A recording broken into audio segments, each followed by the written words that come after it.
precioso Dios, en esta mañana, Señor, venimos delante de ti. Te damos gracias en este nuevo día que tú nos permites. Te pedimos que tú coloques gracia, favor y denuedo para poder impartir este mensaje, Padre precioso. Te lo pedimos en el nombre de tu amado Hijo Jesús. Amén y amén. Muy buenos días para todos. Sean bienvenidos. Por favor, tome su lugar.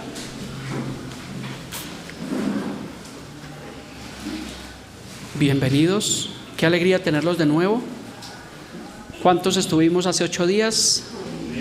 Amén. ¿Recuerdan el título del mensaje de hace 8 días? Estábamos viendo la parábola del hijo pródigo. Le recomiendo, hermano Paul, ver la repetición de ese video. Un video o una enseñanza bastante edificante para todos. Así que hoy estábamos hablando hace 8 días del hijo pródigo. Así que hoy también vamos a hablar de un hijo. Pero no vamos a hablar de cualquier hijo, sino vamos a hablar de un hijo que fue engendrado desde los cielos, de un hijo que fue enviado al mundo con el propósito de salvar a la humanidad, de un hijo que declaró ser la encarnación misma de Dios. Hoy es domingo 24 de marzo y se da inicio a lo que se conoce como la Semana Mayor o la Semana Santa. Todos los sucesos que rodean esta Semana Santa, conocemos el ministerio de Jesús, hemos escuchado de los milagros de Jesús, la persecución que él vivió, su arresto, su juicio que fue una burla realmente en ese tiempo, también la muerte de Jesús, la resurrección y todo lo que conocemos realmente, lo que abarca el ministerio del Señor Jesucristo.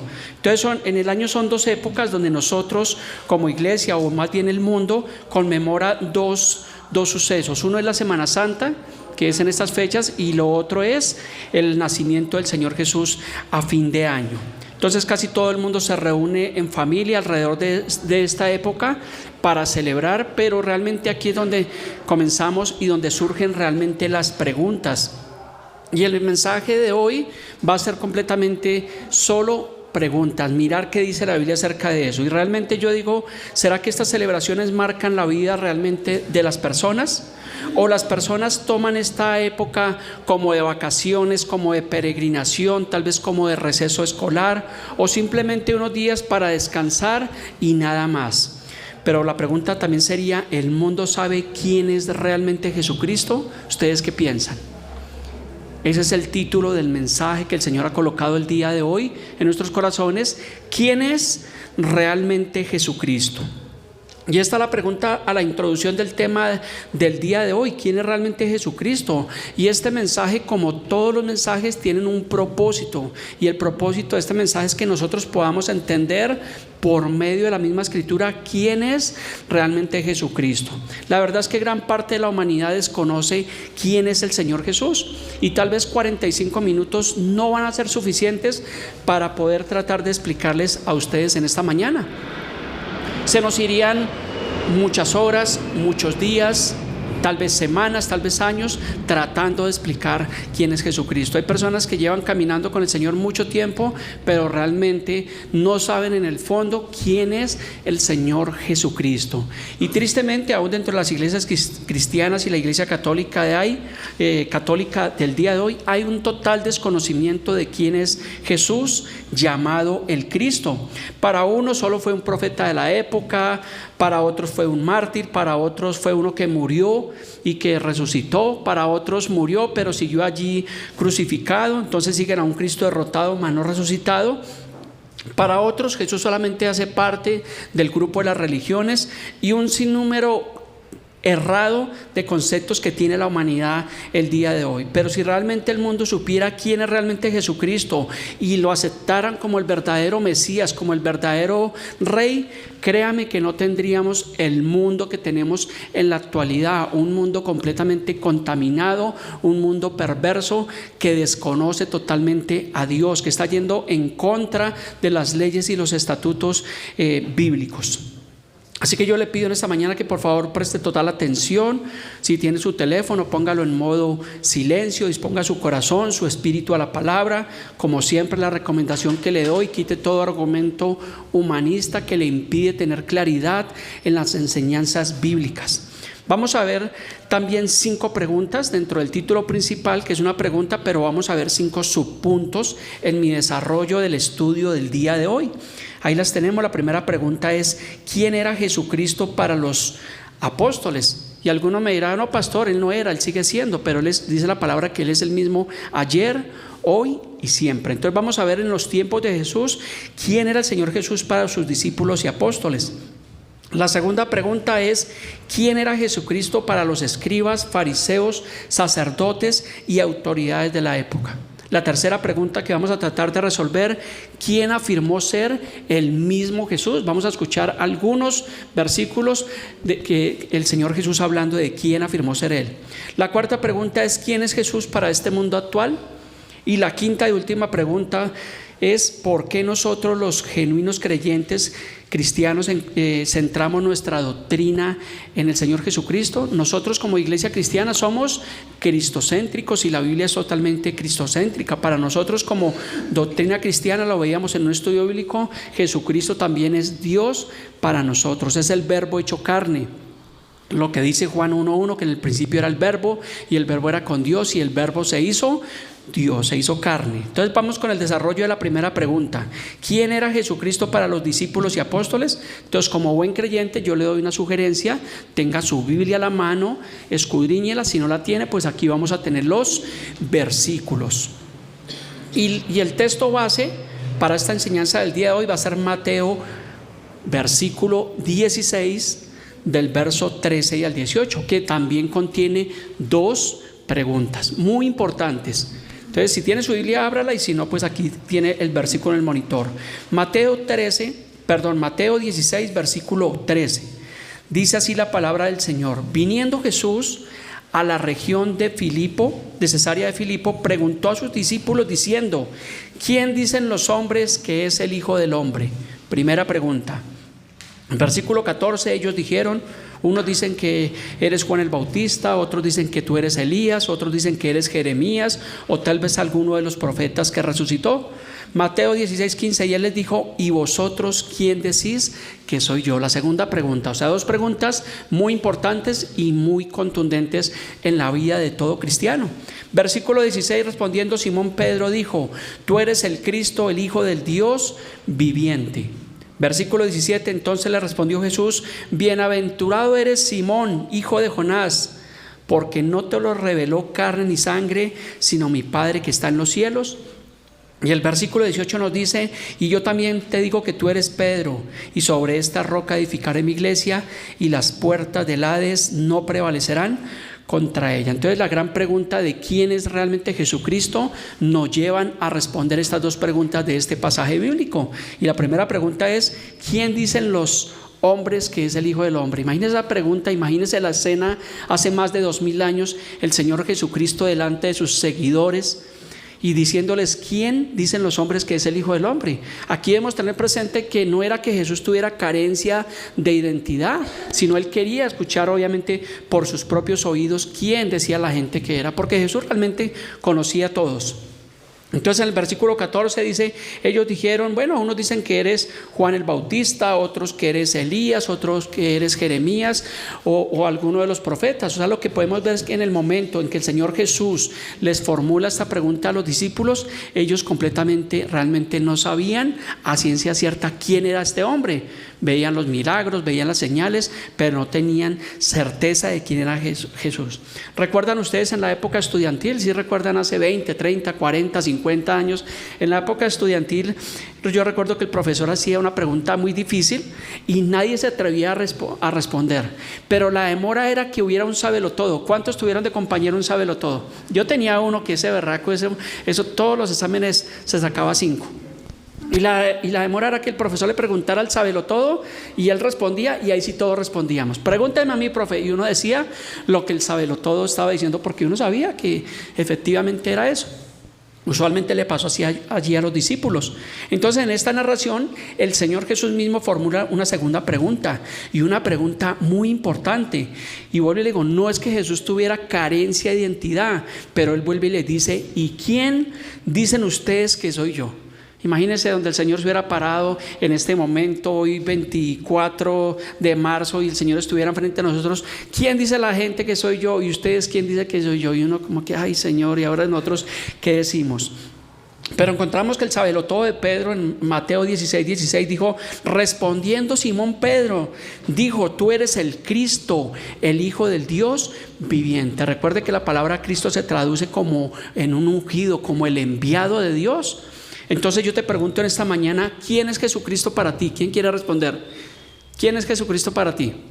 El Hijo de Dios viviente. Pues porque el sabelotodo de Pedro ahí lo escribió. Seguro que si no estuviera escrito estuviéramos titubeando, pero como ahí está escrito, pues obviamente las escrituras nos dan evidencia de que es así. Entonces nosotros como cristianos respondemos de acuerdo a lo que está escrito. ¿Quién es Jesucristo? Pues el Hijo del Dios viviente, el Mesías, el unigénito Hijo de Dios. ¿De dónde sacamos eso? De las mismas escrituras. Entonces, ¿sí ve la importancia que tenemos en las escrituras? Entonces realmente estamos convencidos de todo nuestro ser que Jesús ciertísimamente es el unigénito Hijo del Padre, que es el Mesías profetizado desde el Antiguo Testamento por todos los profetas y que ahora es el eje central de toda la escritura. Y vuelvo y le digo, porque nosotros hemos escudriñado que realmente eso es así y las escrituras nos dan cuenta de ello. Continúa en Mateo 16:18. Y yo también te digo que tú eres Pedro, el primer papa de la Iglesia Católica, y sobre ti, que eres la roca, edificaré mi iglesia. ¿No? Pero eso es lo que entiende la humanidad. Eso es lo que entienden realmente la Iglesia Católica. Eso es lo que entienden los sacerdotes, que Pedro es el primer papa de la Iglesia Católica. ¿Sí es así o estoy mintiendo? Sí, estoy mintiendo, pero obviamente la realidad es que la Iglesia Católica cree esa verdad, que el apóstol Pedro es el primer papa que tuvo la Iglesia Católica. Entonces ellos obviamente están sacando de contexto este versículo, porque realmente dice: y yo también te digo que tú eres Pedro, y sobre esta roca edificaré mi iglesia, y las puertas del Hades no prevalecerán contra ella. Ahora les hago una pregunta, estudiantes de la Biblia: ¿quién es la roca? Yo pensé que me iban a decir que Pedro. Yo tenía aquí en mi bosquejo, dije, si me dicen Pedro, ya sé que les va a responder. Porque usualmente muchos dicen, no, es Pedro, porque ahí está hablando que yo te digo que tú eres Pedro y sobre esta roca edificaré mi iglesia. Entonces, ¿quién es la roca? Es Cristo. Vamos a mirar si eso es verdad. Segunda de Samuel 22, de 2 al 3. Dice: dijo Samuel, Pedro es mi roca. ¿Qué versión está leyendo, pastor? Dijo Samuel, Jehová es mi roca, y aparte de ser su roca, dijo que era su fortaleza y mi libertador. También dijo que era Dios mío, fortaleza mía, en él confiaré, mi escudo y el fuerte de mi salvación, mi alto refugio, salvador mío, de violencia me libraste. Entonces claramente la Biblia nos enseña que la roca es ¿quién? Cristo. Entonces, ¿por qué muchos piensan, no acá, por qué muchos piensan que la roca es el apóstol Pedro? Porque la palabra Pedro, la traducción Petro, significa pequeña piedra. Vamos a mirar Mateo 16:18. Dice: y sobre esta roca edificaré mi iglesia. Entonces tenemos claramente que la roca realmente es el Señor Jesucristo, no es Pedro en esta narración. Y es la confusión que realmente, vuelvo y le digo, tienen lamentablemente los católicos, porque ellos dicen que la primera iglesia es la iglesia católica, que aquí nació la iglesia católica, y eso es completamente erróneo. La iglesia católica, los que estudian saben que realmente la iglesia católica vino a aparecer en el siglo III en Constantinopla, ¿sí recuerdan? Allí nació la iglesia católica. La primera iglesia que se menciona en el libro de los Hechos es la iglesia cristiana. En Hechos 11:26 dice que a los discípulos, a los seguidores de Cristo, se les llamó ¿cómo? Cristianos por primera vez allí en Antioquía. Entonces, como me están entendiendo, veamos una cita que tengo, 1 Corintios 3:11. Gracias. Para cimentar que la roca es Cristo. Dice: porque nadie puede poner otro fundamento que el que está puesto, el cual es Jesucristo. O sea, el fundamento y la roca, ¿quién es? Es Cristo. Pedro simplemente es una piedrecilla pequeña. Entonces vamos a ver quién más era Jesucristo para los discípulos y apóstoles. Miremos en la Biblia qué fue lo que dijo Tomás. ¿Recuerdan a Tomás el incrédulo? Cuando le dijeron que el Señor había resucitado, ¿qué fue lo que dijo? Hasta que yo no meta mi dedo en sus llagas, yo no voy a creer. O sea, esos son de los que tienen que ver para creer. Pero más adelante en Juan 20, 28, 29, ya cuando había acontecido eso, entonces Tomás respondió, dijo, Señor mío y Dios mío. ¿Cómo llamó al Señor Jesús? Y Dios mío. Jesús le dijo, porque me has visto, Tomasito, creíste. Más bienaventurados los que sin ver creyeron. ¿De quién está hablando el Señor Jesús? De nosotros. Nosotros somos más bienaventurados que este Tomás, porque nosotros no hemos visto al Señor Jesús, lo conocemos por la Escritura, pero físicamente no lo hemos visto. Pero los discípulos, los apóstoles, muchas personas vieron al Señor Jesús resucitado. Veamos también el testimonio de Juan el Bautista. ¿Recuerden quién era Juan el Bautista? ¿Primo de quién? Primo del Señor Jesucristo. Juan 1:29. Al siguiente día vio Juan a Jesús que venía a él. ¿Y qué dijo? He aquí, el Cordero de Dios que quita el pecado del mundo. En este momento Juan el Bautista sabía realmente quién era Jesús. Sabía que realmente era ese Cordero que quita el pecado del mundo, ese Cordero que iba a ser inmolado, que había sido anunciado durante aproximadamente 4000 años. Pero vamos a ver qué pasó en Mateo 11. Mateo 11:1 dice, cuando Jesús terminó de dar instrucciones a sus 12 discípulos, se fue allí a enseñar y a predicar en las ciudades de ellos. Y al oír Juan, está hablando de Juan el Bautista, ¿a dónde estaba? En la cárcel.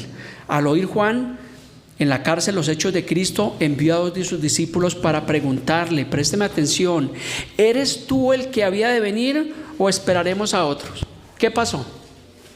Si veíamos que él estaba diciendo que era el Cordero de Dios, y ahora aquí está mandando a preguntar que si era él o que si esperaban a otros. ¿Qué creen que haya pasado? Porque tenía una duda.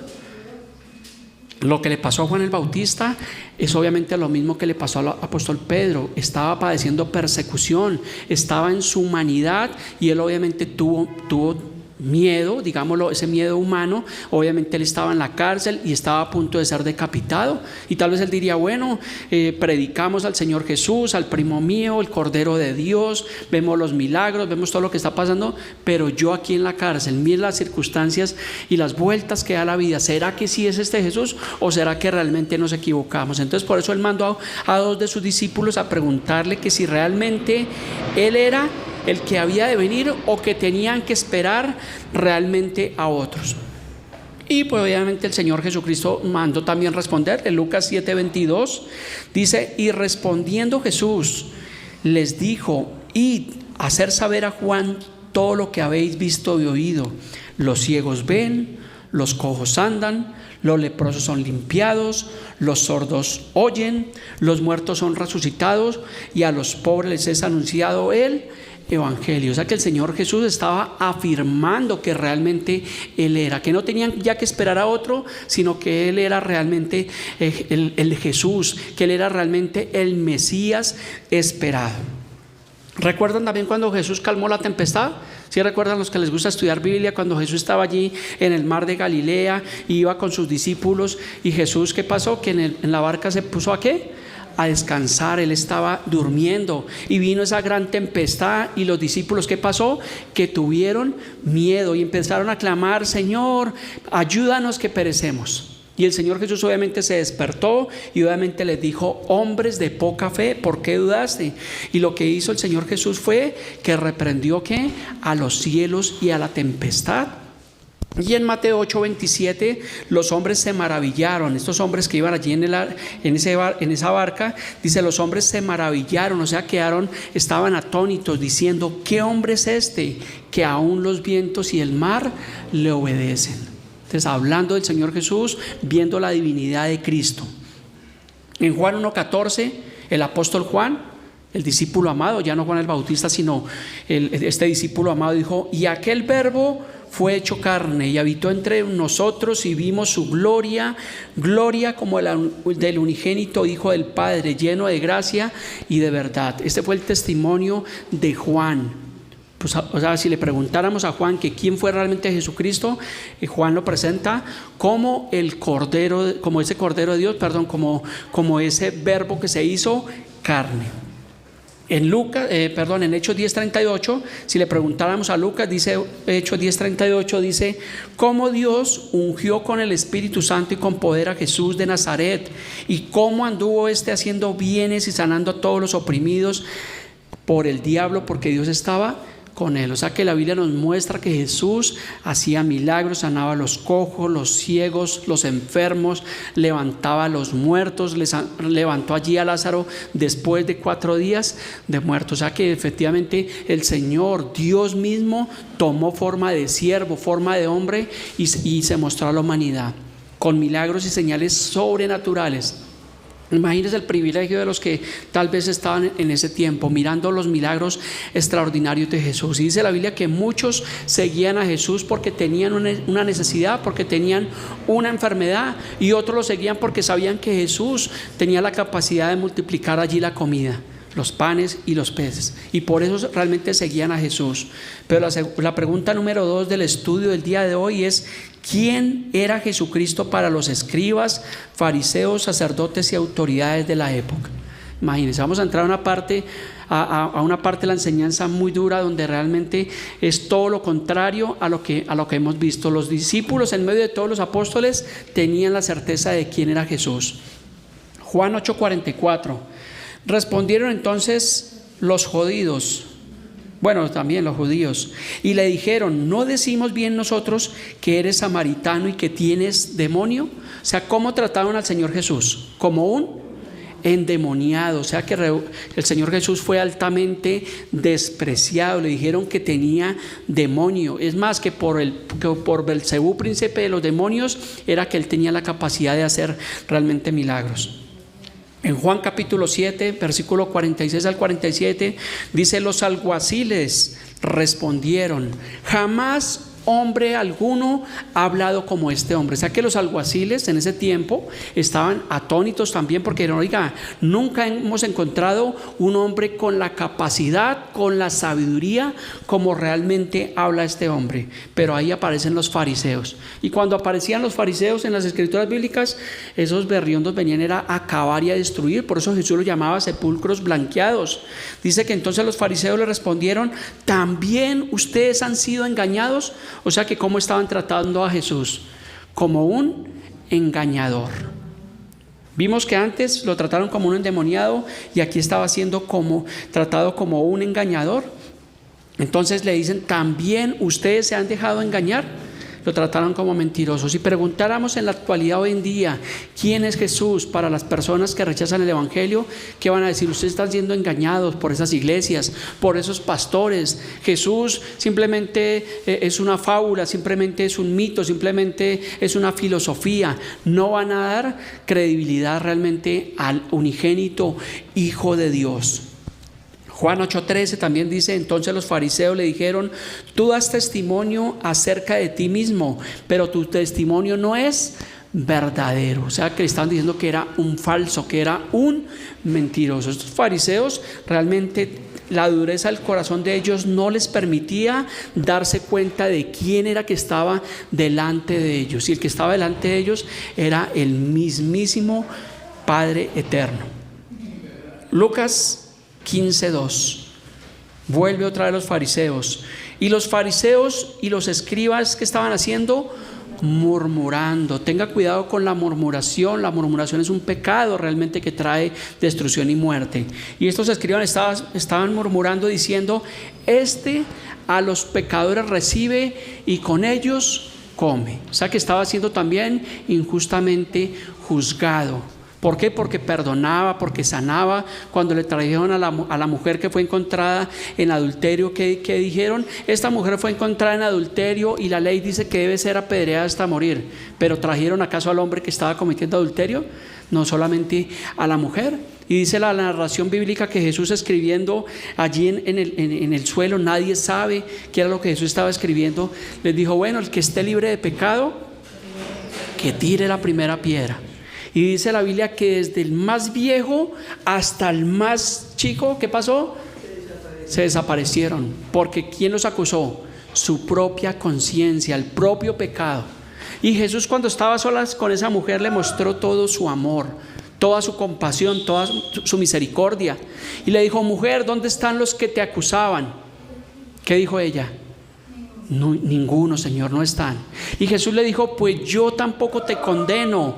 Le dijo: vete y no peques más. O sea, que le amó, no le cuestionó, no le dijo: es que usted le pasa eso, mujer, por estar por allá en esas fiestas, por andar en vagabundería. No, Jesús no le cuestionó, Jesús le perdonó y le amó con todo su corazón. Vamos a ver ahora nuestro punto número 3 del desarrollo de nuestra enseñanza del día de hoy. ¿Quién afirmó ser Jesús? Vamos a ver el testimonio de Jesús mismo. Juan 10:30. Cogí algunas pocas citas bíblicas porque hay mucha evidencia bíblica para poder afirmar quién es Jesús, qué decían los discípulos. O sea, hay mucha base bíblica, pero cogí simplemente algunos pocos versículos para poder hacer mi exposición del día de hoy. En Juan 10:30, el Señor Jesús, que dijo: yo y el Padre somos aparte, uno somos. O sea, que ¿qué estaba queriendo decir el Señor Jesús? ¿Que Él era quién? Que Él era Dios, la divinidad, la majestuosidad del Señor Jesucristo. Él es Dios. Juan 6:35, Jesús les dijo: yo soy el pan de vida.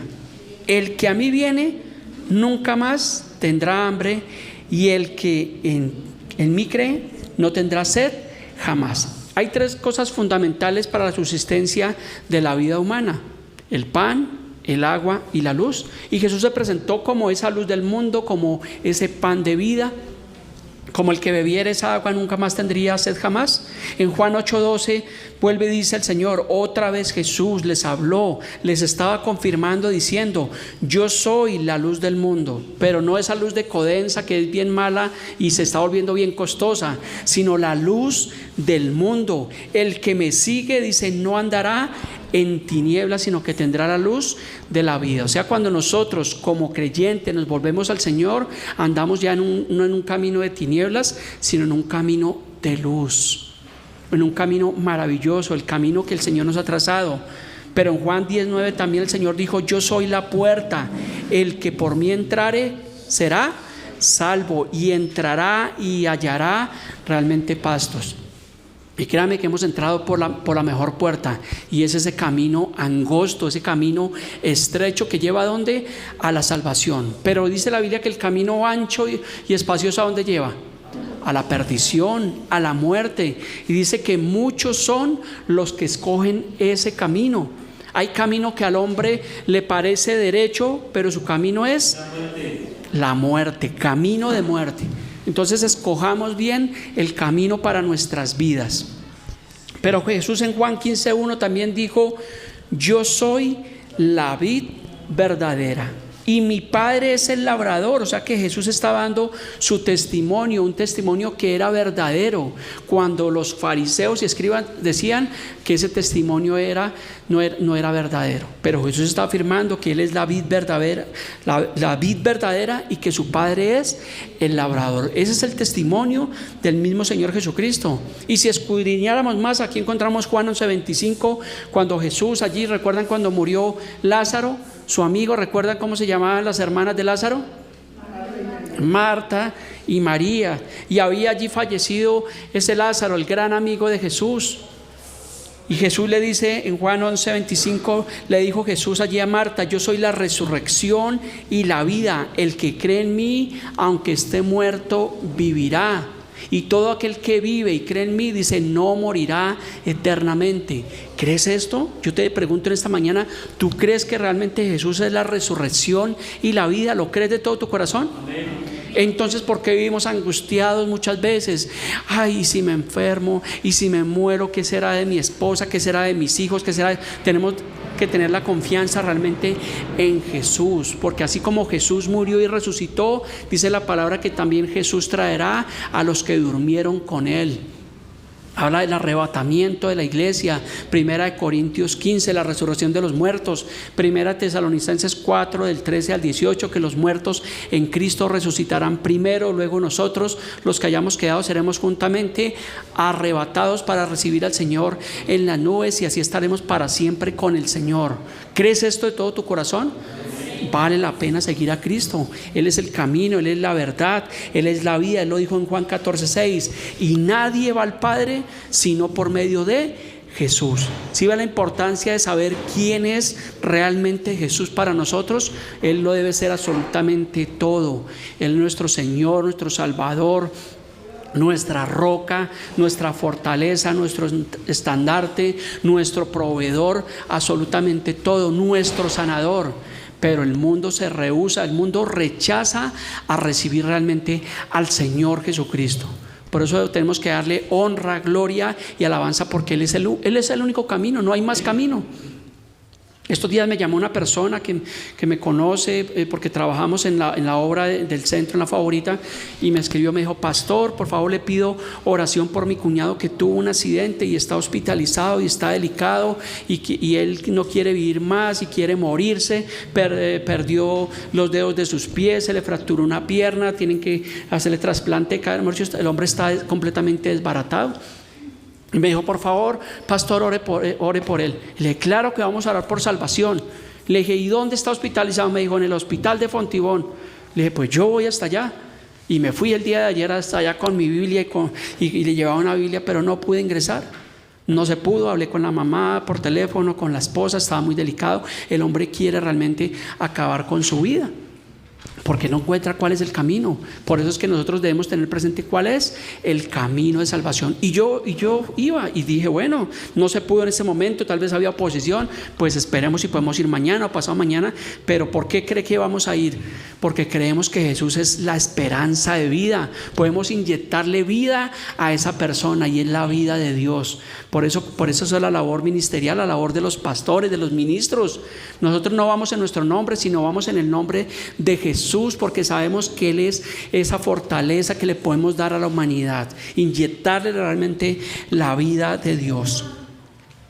Continuemos. Juan 14:5, también le dijo Tomás: Señor, no sabemos a dónde vas, ¿cómo pues podemos saber el camino? Y ahí fue cuando Jesús le habló en Juan 14:6, que Él era el camino, la verdad y la vida. Y no hay otro camino, no hay otra verdad, no hay otra vida, sino solamente el Señor Jesucristo.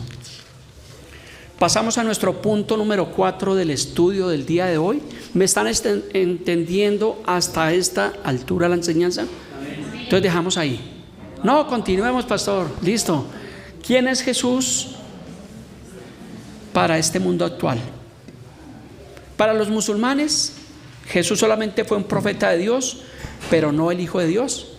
Paradójicamente, ellos en el libro del Corán, ellos mencionan a Cristo, pero no le dan el lugar que le corresponde, simplemente como un profeta más.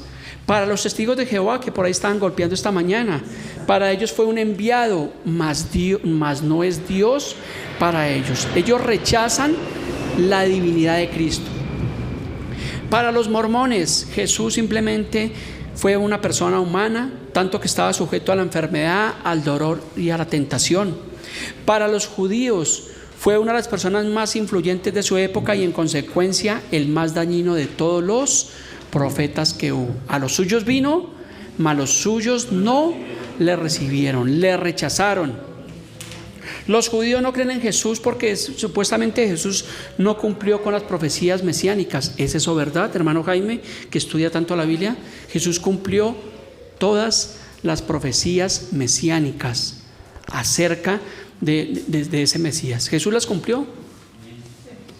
Para la filosofía, Jesús solo fue un pensador más. Para los estudiantes de filosofía deben tener presente eso. Un profesor de filosofía de mi hija dijo que Jesús simplemente había sido un hippie. Ay, caramba. Otros dicen uno que murió y que sus seguidores robaron su cuerpo para hacer creer que había resucitado. Para los no creyentes, Jesús es el centro de burla, ¿o no es así? Ve y tú di allá en tu trabajo, en tu núcleo familiar, que eres cristiano y te van a felicitar. Venga, cómase esta mojarrita con papa francés. Ay, gloria a Dios, aleluya. No, vas a ser el centro de burla. Recuerde la película Jesucristo Superstar o la película de Netflix que muestra a Jesús como un homosexual. Jesús es el centro de burla. Oh sorpresa, que se van a llevar las personas al momento de su muerte, no en el juicio, sino al momento en que la persona muere en su pecado, en su rebeldía, la sorpresa que se va a llevar. Porque ciertamente el cuerpo muere, pero inmediatamente el alma, el espíritu de la persona, ¿a dónde desciende? Allí al Seol. Por eso dice en Juan 3:36, dice el que en él cree, dice no es condenado, dice pero el que no cree ya ha sido condenado porque no ha creído en el unigénito Hijo de Dios. Y esta es la condenación, que Jesús vino al mundo y los hombres amaron más las tinieblas porque sus obras eran malas.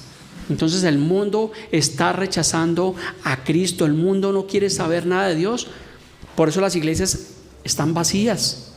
Vaya, mire, ¿cómo se llama el evento que hay estos días? ¿Cómo? Estéreo Picnic, ¿cómo saben, no? Ay, ¿qué dice Juan 3:38? Ay, pastor, Estéreo Picnic, y eso está abarrotado de personas, idolatrando allá músicos, siguiendo, hasta durmiendo allá.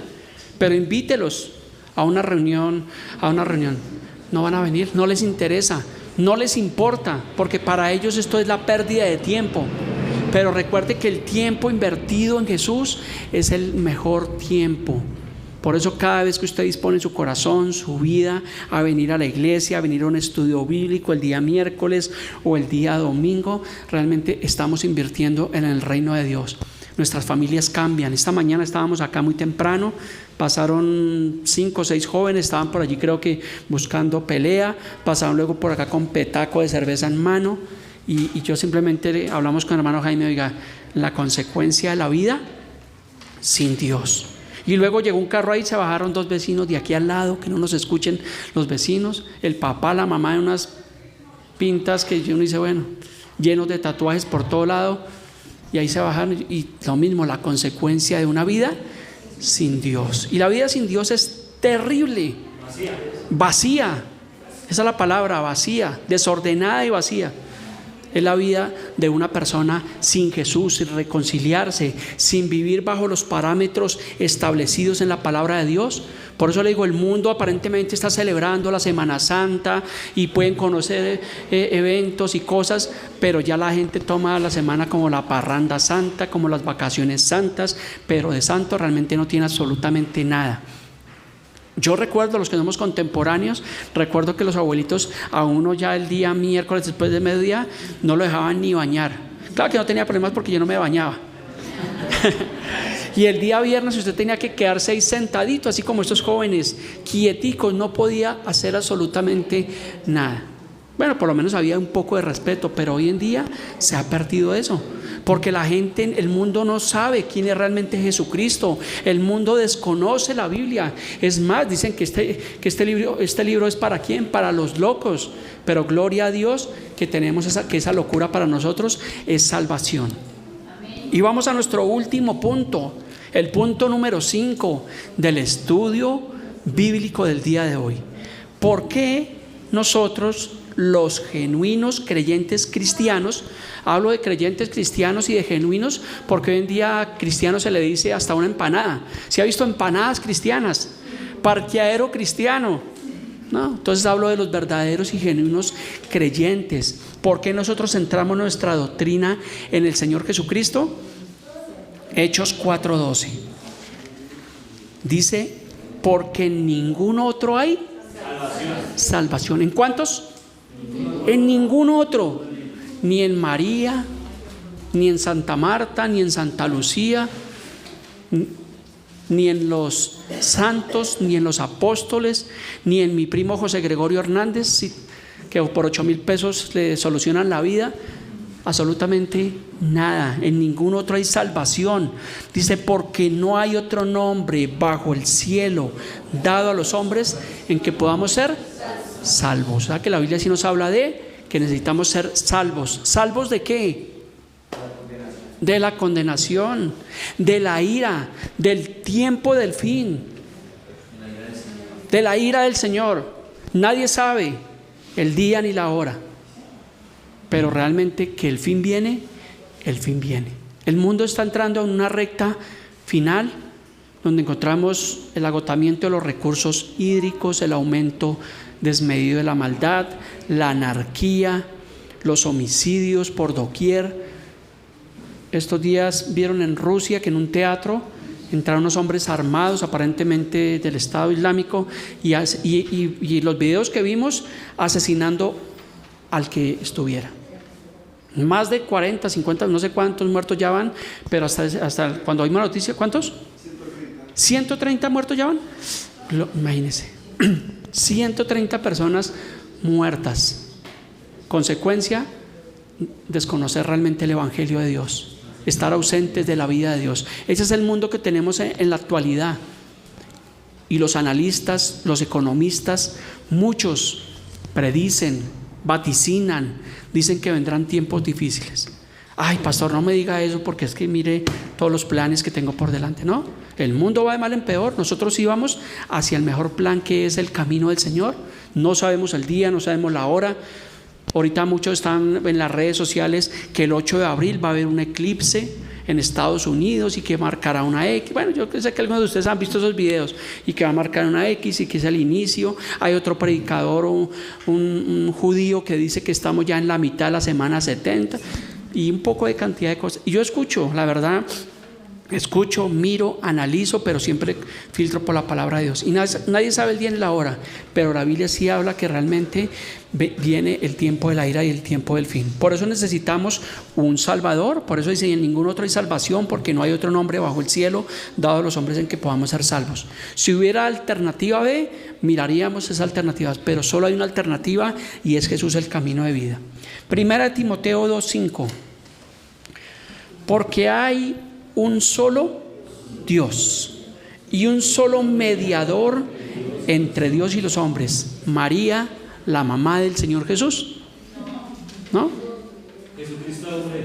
Pedro, la roquita, ¿no? El Papa de los católicos. El único mediador entre Dios y los hombres es Jesucristo hecho hombre. O sea, no necesitamos intermediarios. Ahora podemos ir directamente ¿a dónde? A la presencia de Dios. Por eso fue que cuando el Señor Jesús murió, dice que el velo del templo, que pasó, se rasgó de arriba hacia abajo. Quedó expuesta a la presencia de Dios. Ya no necesitamos intermediarios.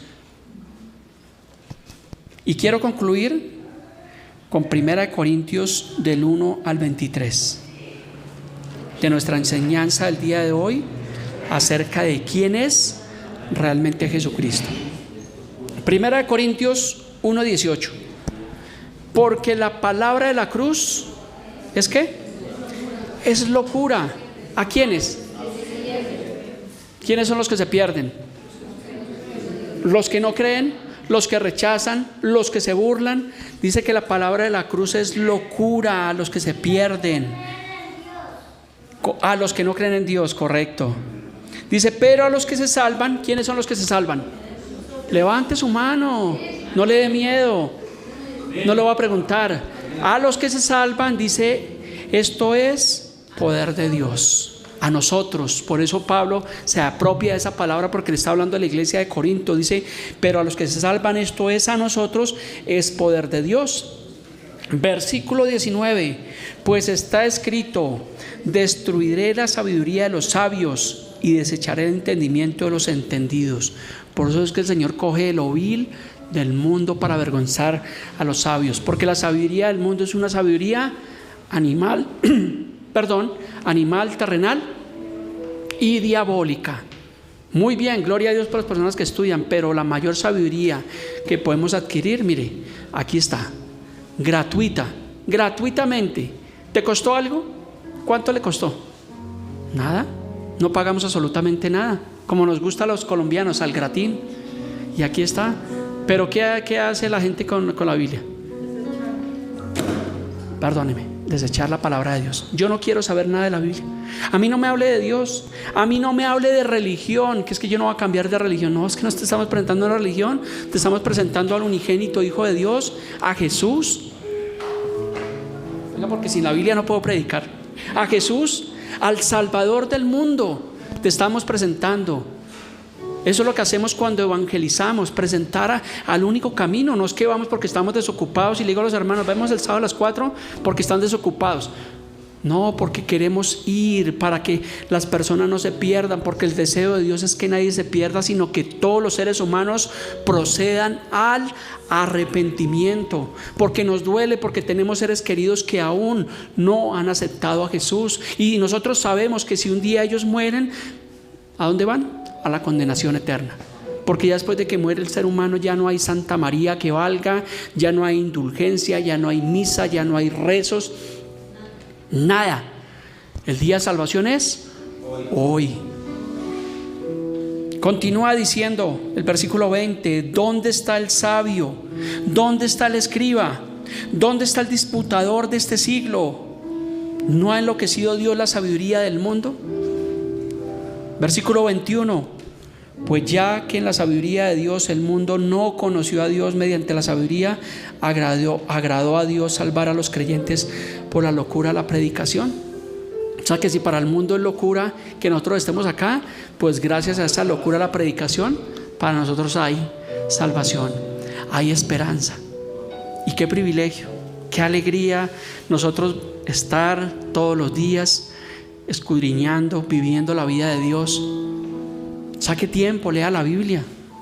Estos días leí todo el Evangelio de Juan, capítulo, versículo a versículo. Lo he leído muchas veces, pero volví y lo leí, encontrando las riquezas inescrutables de Dios, de la Biblia. Yo decía, esto es maravilloso. Realmente la vida, si no sé qué sería de mí si el Señor no me hubiera alcanzado. Sería como un pájaro herido, dice por ahí la canción. Pero no, estaríamos realmente perdidos, realmente sin Dios. Entonces fuimos salvados, ¿por qué? Por la locura de la predicación. Entonces cuando te digan que estás loco, Lucas, tú dices, estoy loco, pero por el Señor Jesús, porque ahora somos salvos. Y hable con libertad, hable con confianza. Por eso es que usted tiene que prepararse, discipularse, capacitarse para ir y predicarle a otros. Tal vez el tiempo sea muy corto en esta vida, pero entre más podamos predicar el Evangelio del Señor Jesús, dice, cubriremos multitud de pecados. Eso hace la predicación del Evangelio, cubrir multitud de pecados. Y ya fuimos lavados por la sangre del Señor, pero tenemos que predicar esa preciosa palabra. Versículo 22 dice, porque los judíos piden señales y los griegos buscan sabiduría. Y el último versículo 23 dice, pero nosotros predicamos a un Cristo crucificado, para los judíos ciertamente tropezadero y para los gentiles locura. ¿Quién es realmente Jesucristo? Lo acabamos de exponer, nuestro único y suficiente Señor y Salvador, el Rey de Reyes, el único. Más que Señor, es un único y suficiente Señor y Salvador. La Biblia está completa, la obra de la cruz fue completa, no le faltó absolutamente nada. Una obra maravillosa, pero tristemente muchas doctrinas de la prosperidad hacen ver como que le faltó algo, como que fue incompleto, como expresó un día el Papa católico, que el sacrificio de Cristo había sido un fracaso. ¿Sí escucharon alguna vez? Sí. Uy, pero están yendo a misa, ¿no? Los corché, pero sí públicamente lo dijo, que realmente el sacrificio de Cristo, la muerte de Cristo había sido un fracaso, pero realmente es para los que no vienen a Jesús. Así que yo le doy gracias al Señor en esta mañana. Póngase sobre sus pies para darle gracias a Dios por su amor, por su compasión, por su fidelidad, por su preciosa palabra. No tenemos excusa. Es que no hay excusa para cuando la humanidad tenga que ir delante del juicio del trono blanco y sean abiertos los libros y el libro de la vida y empiecen allí a llamar a lista, y la mayoría de la humanidad no estará allí. Y nosotros, cuando el Señor nos llame y nuestros nombres estén escritos allí con letras de oro y el Señor nos diga, venid benditos de mi Padre, wow, vamos a decir, valió la pena, gloria a Dios. Llegamos a la meta, como decía Pablo, al supremo llamamiento en Cristo Jesús. No corrimos en vano la carrera, hemos estado allá. Y lo más tremendo es que es por la eternidad. Y donde dice Apocalipsis 22 que no habrá ni llanto, ni enfermedad, ni muerte, ni habrá dolor, ni absolutamente nada. ¿Por qué? Porque las primeras cosas ya pasaron. Maravilloso, precioso. Póngase sobre sus pies. Vamos a orar. O sea, tenemos muchas cosas para estar agradecidos con el Señor. Hoy estamos aquí con vida. Tenemos salud, tenemos trabajo. Tal vez algunos tengan dificultades, pero mientras haya vida hay esperanza. Y la tenemos, esa esperanza de gloria. Dice su palabra que cada mañana son nuevas sus misericordias. Yo llevo con ese pantalón como 6 meses, pero todos los días estreno misericordia. Todos los días estrenamos la misericordia y la compasión de Dios, porque Él es bueno. Padre precioso, te damos gracias en esta mañana, Señor, por tu palabra, Dios, porque podemos analizar, mirar, corroborar quién eres realmente tú, Señor Jesús. Y sabemos y creemos que eres el unigénito Hijo de Dios, el Cristo, el Mesías, el ungido, el enviado del Padre, y que tú eres Dios y que te has manifestado al mundo, Señor. En otros tiempos, Señor, lo hiciste físicamente. Hoy en día te has manifestado por medio de tu palabra, Dios, y lo creemos, Señor. Lo creemos en esta mañana junto con estas familias aquí representadas, Dios. Creemos que tú eres nuestro Señor y Salvador. Oramos, Señor, por las familias de esta congregación, para que podamos ser esas familias, Señor, que andan en bendición, que andan en tu camino, Dios. Te damos gracias por cada pastor, por cada iglesia, Señor, que aún quiere predicar tu preciosa palabra, Dios, porque sabemos que también estamos en un tiempo donde hay apostasía, donde hay engaño, donde hay mentira, donde se comercializa con el evangelio, Dios. Te pedimos que guarde nuestro corazón, guarda esta iglesia, exhórtanos, Señor, permítenos, Señor, vivir tu camino, Dios. Te lo pedimos en el nombre de tu amado Hijo Jesús. Sabemos, Señor, que hace más de 2000 años tú padeciste, Señor, persecución. Fuiste golpeado, escupido, te dieron bofetadas, puñetazos. Se burlaban de ti, Señor. Te pedimos perdón, Señor. Hoy estamos aquí, Dios. Gracias te damos, Padre precioso, en el nombre de Cristo Jesús. Amén.